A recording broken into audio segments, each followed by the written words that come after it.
So there's all kinds of production that we would embrace a solidarity economy.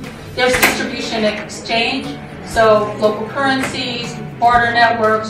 Some examples of fair trade are examples of distribution and exchange that we would see as aligned. Consumption, collective, democratic forms of consumption, so co-housing, community land trusts, or collective forms of ownership, and then finance. So credit unions are an obvious example. Credit unions are a form of cooperatives. So in all those economic spheres, actually the last one is governance. Democratic participatory forms of governance. So you don't have to remember that. The real point here is solidarity economy is certainly beyond what often people conflate to be just cooperatives. It's all those spheres of the entire economy that we're about changing, and we're also talking about economy sort of very broadly defined. So I'll leave it there. Okay. Hi everyone. So this is a fun Venn diagram way to be sitting between Jonathan at the New Economy Coalition, where I used to be on staff, and then Emily from the Solidarity Economy Network, where I used to be on the board. The founding board? Is that? I think it was our first board. And that's not even why I'm here. So I'm the executive director for the U.S. Federation of Worker Co-ops. I'm also a worker owner. So it's that like awkward 90s infomercial thing where I'm not only the executive director, but also a member. Because I'm a worker owner with a co-op called Aorta that does training and facilitation and consulting for social justice, and we say in our mission statement, solidarity economy organizations. So it's helpful to not have to unpack that and explain that, because you just did that. Right, so the U.S. Federation of Worker Co-ops, who are we, what do we do, what are worker co-ops, and then the tent, which I think is really the juicy part. So you'll forgive me if I race past some of the more perfunctory stuff. Who are we? We were founded in 2004 in Minneapolis, and we are the only national grassroots democratically run organization for worker-owned businesses in the U.S., worker-owned cooperative businesses. So we represent worker co-ops as a chamber of commerce. We have the fun and flexible distinction of both representing workers the way a union would, not in exactly the same way, but also representing the business model the way that any other trade association would. So we're incorporated the same way that the AAA or the NRA are, or the Dairy Farmers of America. So we get to do all of that, which is so great. And what we do is we organize about 200 members. Some of you are in the room, so that's a little awkward, me explaining to you what we do, how we represent you. But we represent about 200 members all around the U.S. In different kinds of arenas. Some of that is doing policy work, some of that is in movement organizing spaces, some of that is really in the business and marketing kind of community. We certainly are involved in a fair amount of community economic development to the extent that people see worker co-ops and employee ownership as a strategy for improving communities. And then, yeah, all of the sort of economic democracy stuff.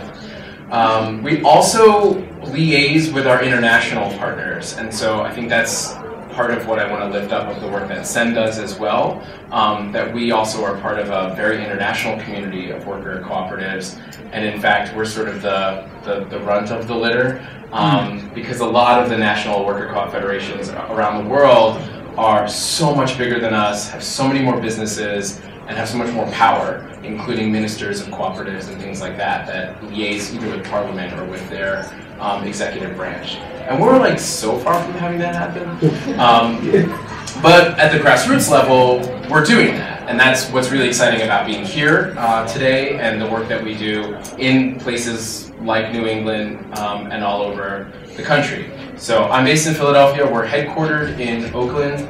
We have a small staff of almost 7-ish people.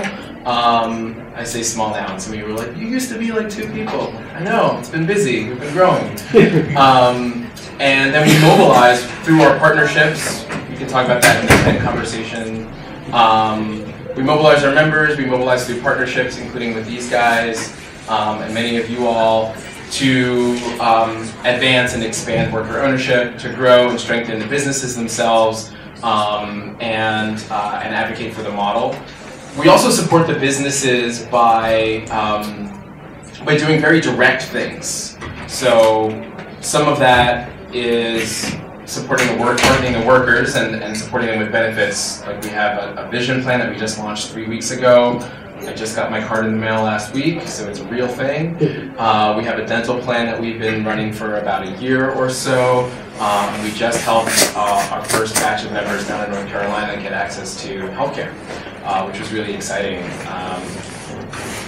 So we do that kind of stuff, and then basic business support things. So building a better climate and environment for the industries and the model, which is tricky because worker co-ops, of course, can be in any kind of industry. I think other than weapons, I mean, you could do it, but then you're not aligned with the mission being a cooperative.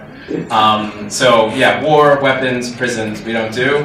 Everything else from security, organizing doormen in apartment buildings, to transportation, a lot of caring economy jobs where a human connection and the care, the labor intensity and the care that goes into the work matters a lot for the value proposition of the business. So elderly home care, child care, education, and then a lot of retail kind of things. So we're kind of all over the place in terms of the work that we do. And then to speak to the tent, do I need to define what worker co-ops are for you folks? I feel like we're at the end of the day and you've already done all that, right? Yes. Okay, I was gonna say like, speak now. Okay. So I won't do that. The tent. I love this question. So we have a very big tent, and I think sometimes it's hard to recognize that because most organizations that are incorporated as a 501c6 as a trade association are like laser focused on just their one thing, like just focusing on dairy farmers. And then you're in that industry, you're talking to those people, you're in there with the farm bill, whatever that is. So for us, like some of our members are also dairy farmers or grocers or somehow involved in the food system in some other way. So we end up really defining the scope of our tent being that the core of our members and our work is worker co-ops. Included in that are democratically run businesses. So not just like the volunteer collectives, those would probably be on the fringe of the tent, or maybe even a little bit outside the tent, but workplaces, right? Where people are working there for a wage. That can include some of the multi-stakeholder models, some of which I know people have been talking about throughout the day. And so that's part of our tent, but the core really is worker co-ops, democratic workplaces. Now, because it's a big tent, we also include ESOPs, which are employee stock ownership programs. For us, general ESOPs are not part of our tent. If they're 100% employee owned, then they're in the tent, maybe on the fringes. If they're 100% employee owned and democratically managed, then they're getting pretty close to who our core is, right? So they're not in the middle of, we talk about it as like a 3-ring circus, like what's in the center ring of the main, of the circus. So we are inclusive of that. That's been a complicated process of figuring that out in our shortish, almost 15-year history, the extent to which we liaise with them. But then we also work with, on the one hand, the cooperative movement.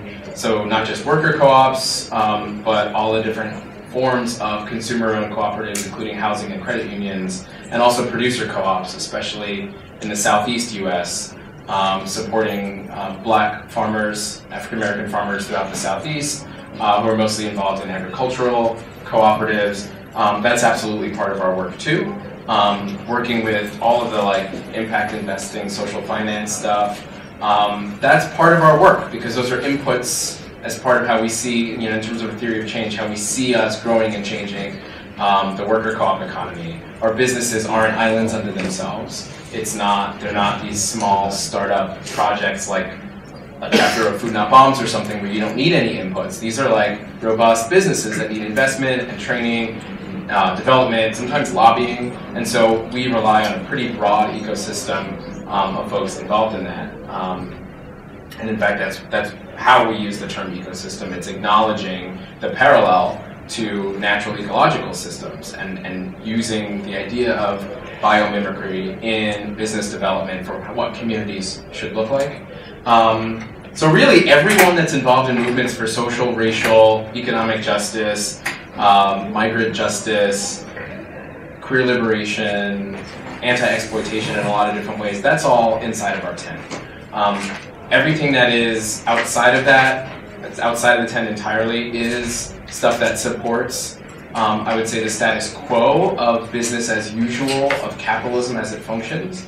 And so then the tension in our work becomes, how do we help people understand the difference between what we've been told our whole lives to believe, that capitalism is synonymous with business, with employment, with jobs, with commerce, and with freedom, to understand that actually all of those things are a core part of a new economy, a solidarity economy, and a cooperative economy, and that we can't cede that to capitalism. That capitalism is actually about maximizing profits. It's actually about appropriating and dispossessing people and communities to drive toward that profit motive. And so it means that when we are in movement conversations, we end up playing a pretty important role, which is that we're the people there to talk about business and Main Street and scale and production and employment and all of those things, because a lot of folks who are more laser focused on racial justice or climate justice aren't seen as leaders in the business community to be able to contend for what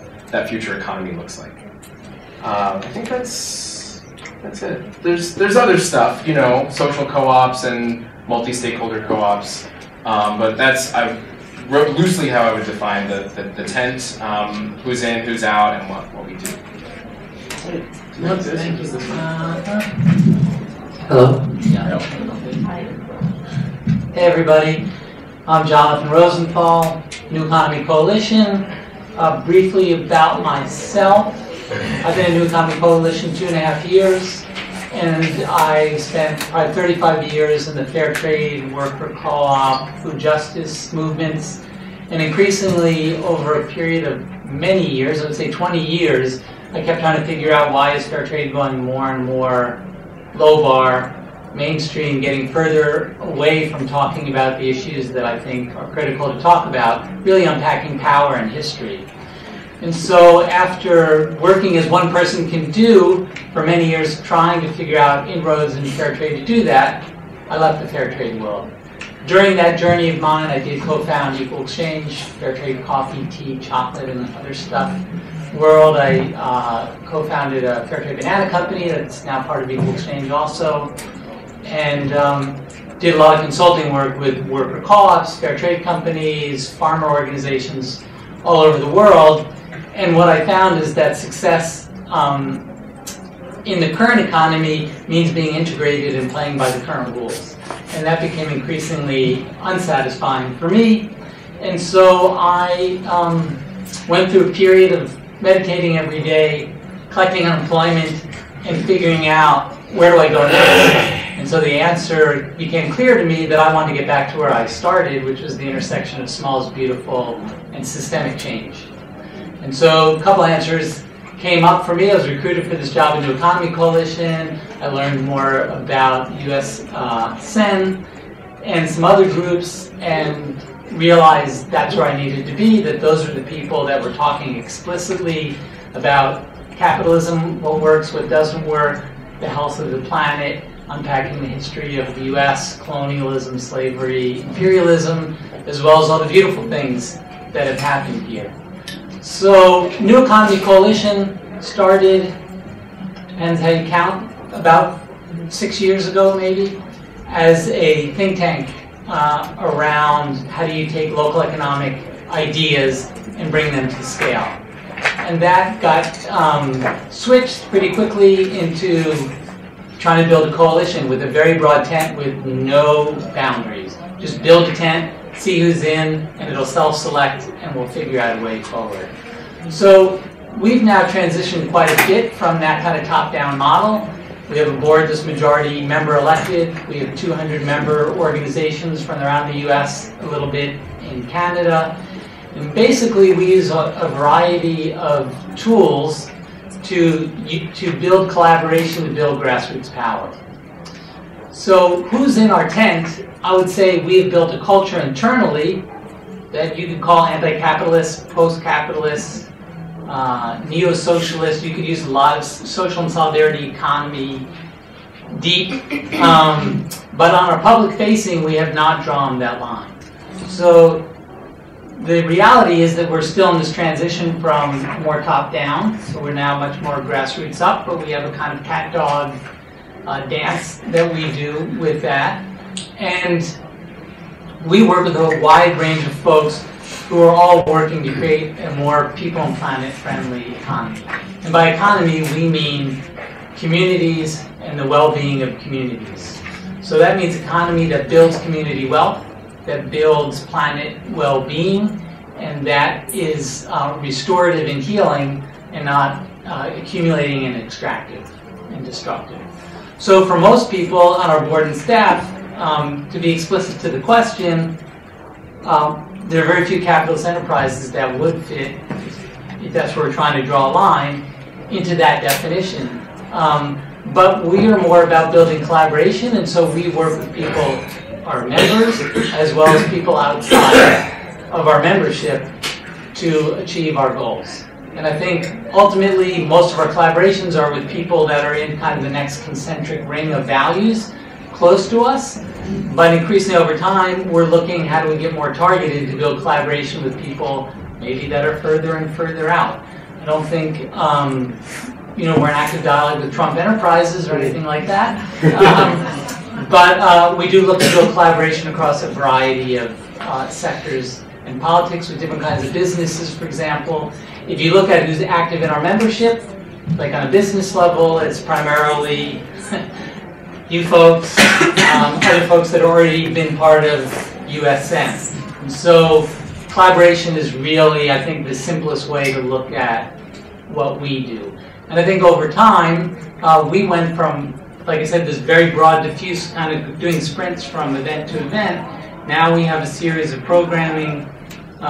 We have close to 10 working groups that range in everything from activist self-care and creating peer circles for support, peer support, to reforming rural electric co-ops, to building a new economy policy platform that can be used by anybody across the country and doing political campaigns, policy work, etc. So there's a wide range of things. We put on a conference every 2 years that's one of the gathering places for new economy activists to do movement buildings.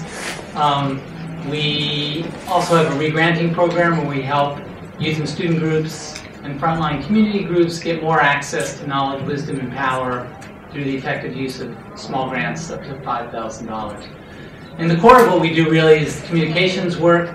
Our communications manager, Nathalie Donatis, is here today, and she's hoping people will sign up for our mailing list. We have a great newsletter that comes out every 2 weeks, New Economy Roundup, that includes the work of these folks and our other members and collaborators, everything to do with New Economy. We also have some bags, t-shirts, other stuff here. Nati, is there anything else I should say?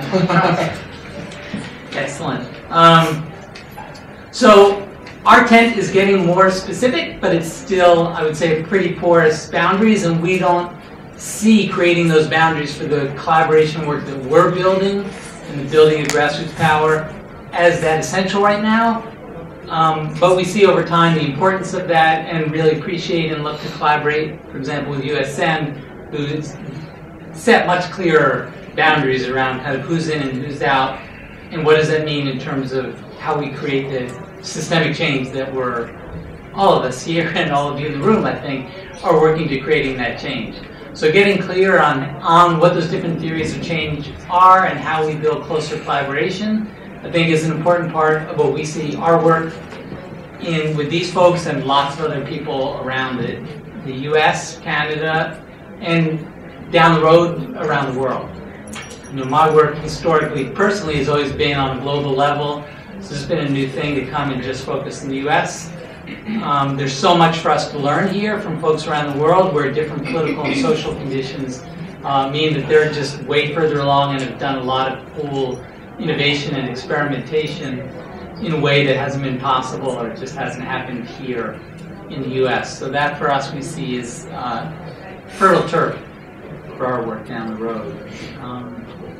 So I want to give a definition of capitalism, or how you orient to what you understand as capitalism, because you might define it differently.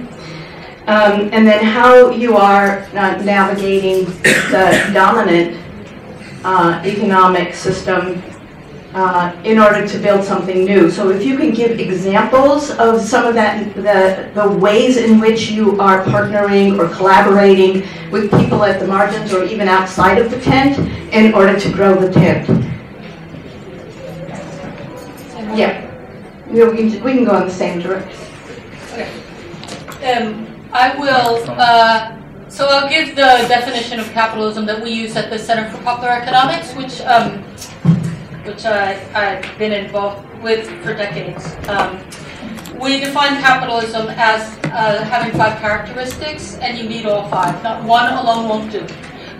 So it's, let me see if I can get it all right. Private ownership of the MOPs, so the means of production, so the factories and the tools. Private ownership of the MOPs. Wage labor. Production for profit and profit maximization. Commodity production means that you're producing for sale, and market exchange, right, through prices. So all of those. So if you have an enterprise like a worker cooperative that operates in the market, they sell, they make a profit, they do commodity production, but that is, they aren't worker cooperatives by definition, are not capitalist enterprises, because the ownership structure is not owner, worker, right? That class divide, right, does not exist, right? So that, I think that in understanding capitalism, that is a key thing. When we started looking at what fits in solidarity economy and what doesn't, that was so critical, right? What is the ownership and control structure, right? And you can have a socially responsible capitalist business where workers are afforded input, right? But legally, it's still the owner that can take that away. So we very much focus on baked-in democratic structures for a non-capitalist enterprise. So that's capitalism. What was the other thing? How you navigate the dominant economic system in order to build something new, and be specific. Give us some examples. Yeah. So as a movement, right? As a movement, a good part of the work is trying to lift up what already exists, right? Cooperatives have been around for forever. Credit unions have been around for forever. Local currency systems have been around forever. Lending circles have been around for forever. So a lot of things have existed. There's always innovation in new forms. But a lot of these things are very old practices, and there are things that people did in order to survive. And so trying to lift that up and say, even in the face of capitalism, which is very powerful and very dominant, these other practices that operate out of, yes, survival, but also reciprocity, out of care, out of love, out of relationships, right? These persist. They persist, right? So that's very hopeful, and even just seeing that huge foundation that we can build on, I think is really an eye-opener, and is really hopeful. So that's one way that we're navigating, just trying to lift up and recognize this foundation that exists. and has been successful and persists in the face of all the efforts of capitalism to stomp it out. Yeah. Can I? This isn't quite on topic, but can I just add one thing? That what I think is great about this conversation is I think that the discussion about transformation, right? I think we're all on board with we need to transform our economic social system. We're easily on board, right? We need a more just and sustainable world, right? Some people, right, like solidarity economy, clearly says capitalism isn't going to do it. And some people believe that capitalism can be reformed, that we can have capitalism with a human face. I've heard that, right? I'm not here to throw stones, but I am here to say, let's have that conversation. Let's explicitly have that conversation so that either side can really hear out what the arguments are. You know, why do we take the position that we will not survive capitalism? Why do we take the position that racism arose with capitalism, and we will never get over racism unless we overcome capitalism? Why do we make that? And as an economist, why do I say that? Right? So that whole grappling and being explicit, and if you're going to have a big tent, which is fine. And solidarity economy believes that we can have alliances, absolutely. But we are really, at this point, very cognizant that it's important to have that conversation for the long-term vision of what we're trying to go to. Thank you.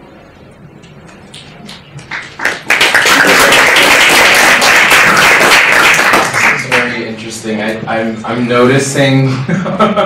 I'm noticing that I am slipping into feeling like more agnostic and less like debate oriented around this than I normally am, and that, for those of you who know me, is uncharacteristic.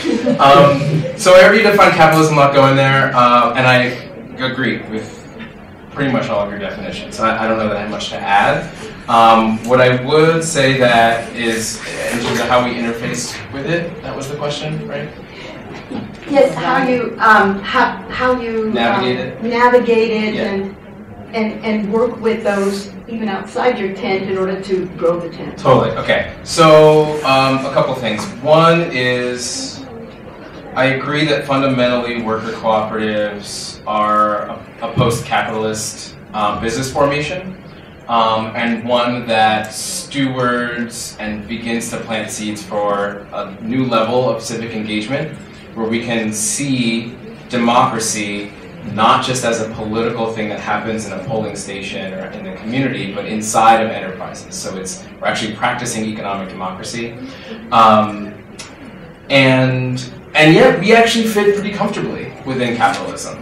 Right, so there isn't something that there is something at a conceptual level, which is why I'll get there. There isn't a direct confrontation with capitalism until we, start silk screening our worker-made cooperative T-shirts and showing up at the rallies, right? Like, so plenty of our businesses are content to create solar panels or engineer component parts of the Tesla vehicle. These are all real examples of what my members do, which very much fits inside of capitalism. Or some of the co-ops in Europe are doing fancy laser things that are part of NASA satellites. I mean, this is like, worker co-ops are part of a global economy, and of course part of a local economy also. So I don't want to leave you with the impression that simply because we have a post-capitalist form, by its own volition, we can just kind of be lazy and let it metabolize capitalism for us. But it is important that we're experimenting in that phase, that we have feedback loops, and that we are learning about what enterprise looks like in the future, in a post-capitalist community. And to be able to tell legislators, futurists, communities, social movements, that we've figured out certain pieces of what our economy looks like. Not just saying we've had enough of capitalism, it's so evil, but to actually say we know what our communities can look like, and we have the capabilities to have complex or simple firms that don't operate in a capitalist way. So that's, in and of itself, an interesting tension. We feel it within our membership. Some of them are very political, and some of them are like, whatever. Not very political at all. But I think that's different than, so within that, what worker co-ops allow us to do, allows a lot of our members to do, is to survive within, and to be resilient in the face of not just capitalism, but systemic institutional racism, neocolonialism, gentrification, homophobia, transphobia, male supremacy, sexual assault and harassment. That because we are democratically structured and governed businesses, individuals' lives can be impacted or changed by that model, and it makes it a little easier to thrive within that, let alone what's coming with climate change, right? So that's something that's helpful. It's a capacity for us to be more adaptive to what's coming. And then it allows us to, some worker co-ops allow us to begin the work of transforming what our economy is. And so, like, that's enough for me to be able to say that part of what we're doing is allowing for immigrants to have a thriving, livable wage and a workplace that is free of harassment and exploitation, and also, that's just surviving. It's just like the duck and cover underneath the calamity of capitalism. But then to simultaneously also have many businesses, including my own worker co-op, that is doing work very actively to transform our conditions and push us toward a post-capitalist future. So for me, I feel like, maybe this, because it wasn't part of my introduction, I spent a long time in grad school working on a PhD, studying political economy and geography and anthropology and global economics and things like that. And it's really important, and it becomes very clear to me in doing this organizing that I don't need for this to be the place where I have that debate.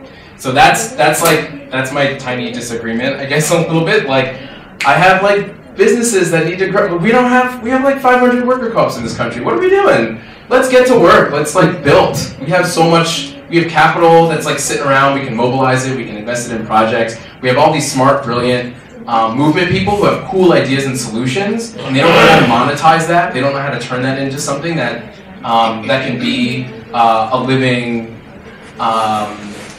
and fulfilling employment opportunity for themselves. So there's so many people who could benefit from the business model who don't even know that it exists, right? And so I feel like we could spend the time having academic debates about like, oh, but to what extent can capitalism blah, blah, blah? And I'm just like, I don't care. We know that there's better ways that are more productive for how we engage with the commercial part of our economy, and we have a lot of work to do building it and advocating and expanding those models. And you know, after the work of the day, I'm happy to have a drink and have those conversations. Believe me, like deep into the night, have those conversations because I love it and because it's important and because it absolutely does matter. We need vision. We need to know where this is going. And yet, millions of people we need to tap into that capacity and get people rolling up their sleeves and busy in the work of policy and organizing. So that's kind of where I land in the debate. I agree that a culture of debate is really important, and I don't know that in economic spaces that's what I want to foreground. I want that to be, we sort of have this dual identity, this Janus-based thing, where in movement spaces we're the business people, and in like business community development spaces we're the movement people. Thank you. It's both convenient and daunting to trying to describe economics, to follow an economist and approach economists. So I'll maybe switch to other hemisphere of my brain there in my description. So thank you for laying that excellent groundwork. For me to think about how do I define capitalism, I think simply put, for years I've used a diagram of saying that in our current society we have put money, called commodity fetishism or just worship of money and capital, as the driver and savior of all things, in the center of our reality. That, in a sense, is part of what we worship, if I may. And I think new economy is about taking money out of the center, and I'll say in a maybe 6,000-year sense, replacing money with Mother Earth. And with that, the reversal of othering, of living things. And I think part of what capitalism has done is pitted living things against one another, whether that's people who have different race identities, class identities, all kinds of identities, or other living systems. We're all pitted against each other. And this race to accumulate and extract as much as we can, as fast as we can, is put the survival of all species on the line. And so replacing money with Mother Earth and love and the sanctity of all beings, to me, is perhaps idealistic, naive definition, but it also works really well for me. And so I think at New Economy Coalition, we're looking at how do we find concrete ways to do that transformative act of really switching the nature of how our society is organized in ways that are practical and effective.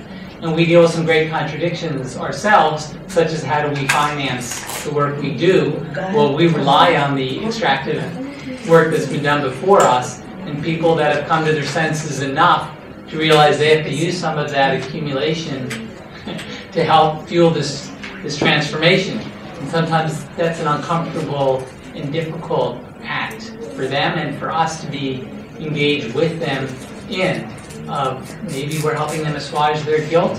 Maybe we're helping them find liberation in of itself.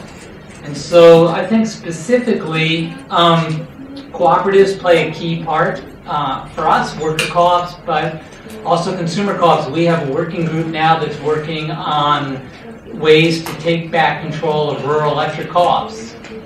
There are 900 or so rural electric co-ops in the United States. Over 40 million people get their power through rural electric co-ops.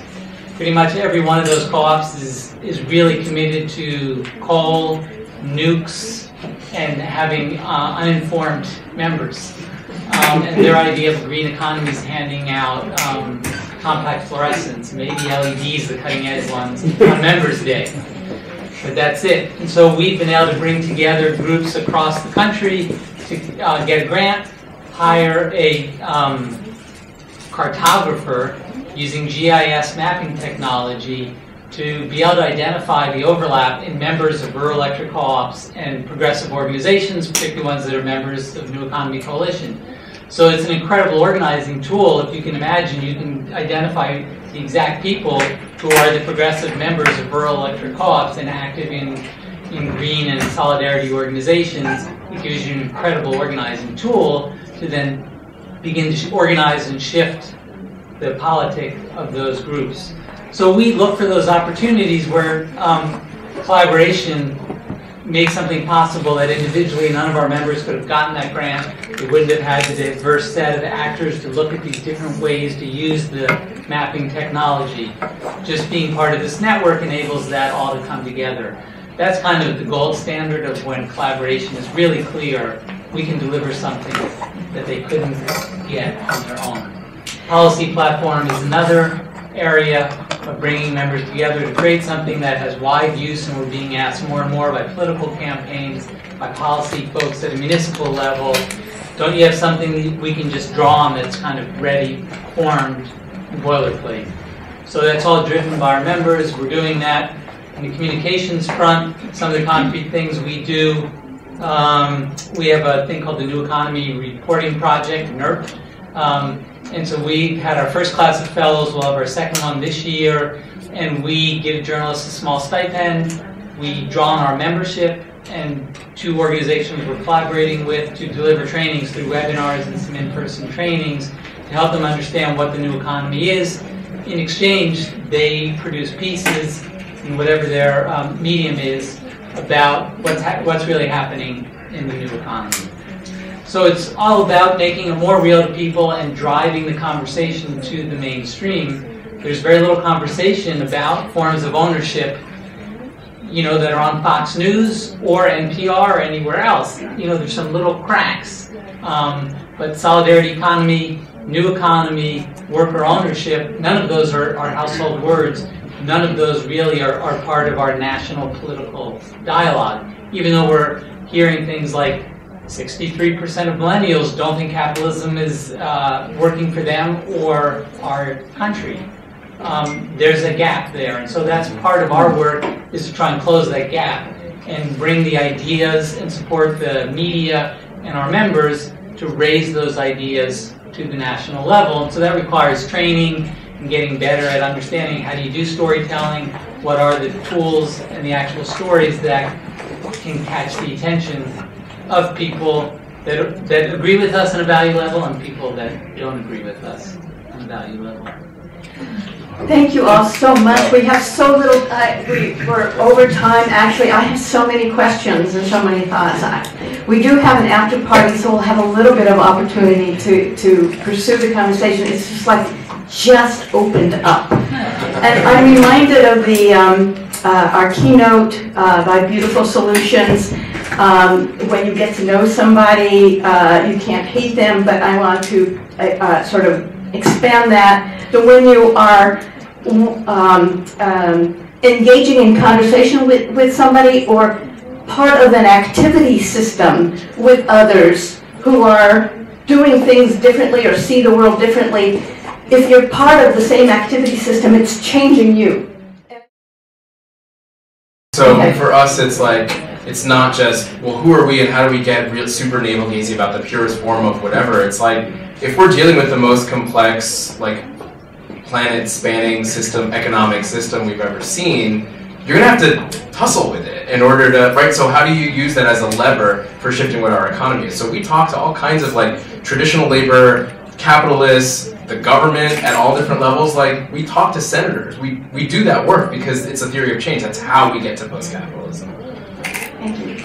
I would like to, I know it's late, if somebody has a burning question, I really wanted to allow somebody from the audience to get that in and give it maybe 2 minutes.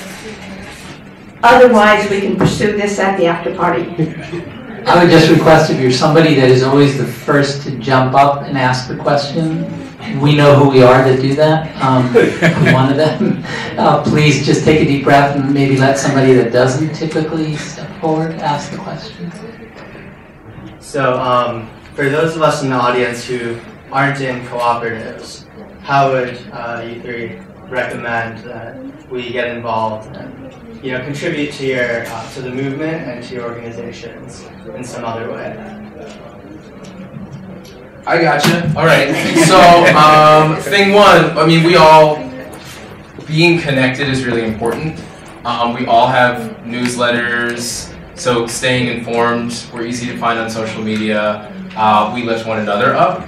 Why that matters is that then you have real stories and anecdotes, either that you can forward to someone after a heated family holiday debate, or just at the top of your brain. And that as opportunities pop up, whether they're legislative things like call your senator or your state rep or whatever, you're there at the ready and you're informed of those opportunities. But much more so, it's the stuff that doesn't involve having to be mediated through a power structure. So the ways you can directly resource and support groups.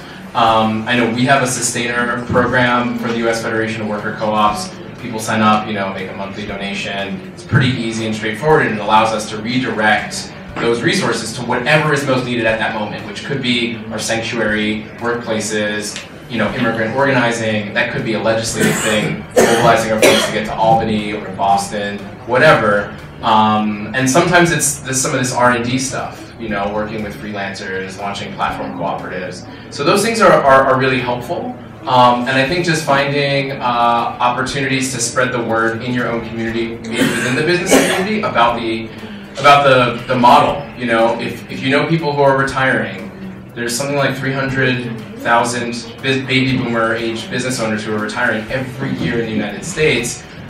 None of them know about, okay, not none, but very few of them know about the work we're doing. So just by whispering, they can then Google and come to us and find us. It's very easy to find us once they know to be curious about it.